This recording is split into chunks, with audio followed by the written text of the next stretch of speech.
Pasta is such a great, inexpensive dinner idea, but we're always looking for something new to do. All our old recipes can get a little boring, so I have a fresh, interesting new recipe for you for fusilli.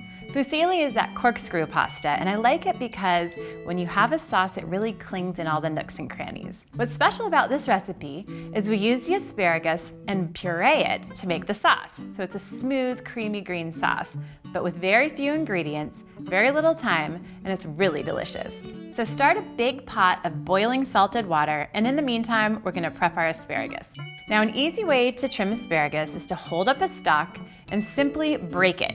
Where it breaks off is the tough end that you're not going to want to use. Then you're going to roughly chop the asparagus into about 1-inch pieces.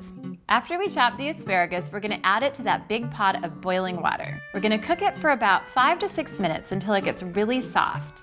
Then we're going to remove it with a slotted spoon. You don't want to drain the water at this point, and put it in a colander and run it under cold water.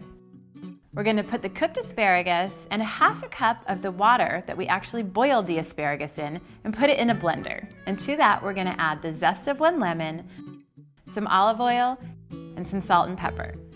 Then we're going to give it a good blend till it's totally pureed and smooth and green and pretty. Now we're going to go back to that pot of boiling water. We're going to use the same water that we cooked the asparagus in to cook our pasta. So we're going to add the fusilli to the pasta and let it come to a boil and cook.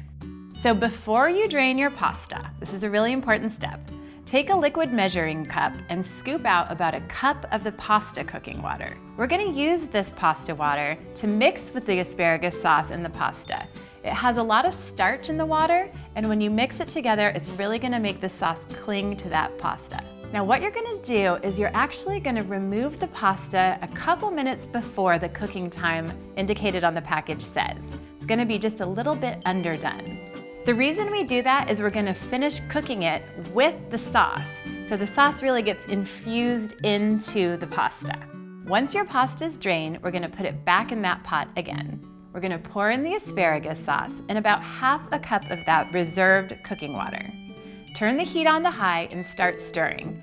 At first it's going to seem really liquidy, but as you stir, the sauce is going to reduce and thicken, and the water and sauce are going to get absorbed into the pasta. Once the sauce is thickened and is clearly coating the pasta, you can turn off the heat, and then we're going to add 1/2 cup of Parmesan cheese and stir together. So once you've stirred in the cheese, you're done. Put it in a nice big serving bowl, and what I like to do for an extra springy flavor is just garnish it with a little bit of chopped mint. The mint and the asparagus really complement each other. So there you have it. You have a new pasta recipe. It's fresh, it's light, it's healthy, takes no time at all. I think you're gonna love it.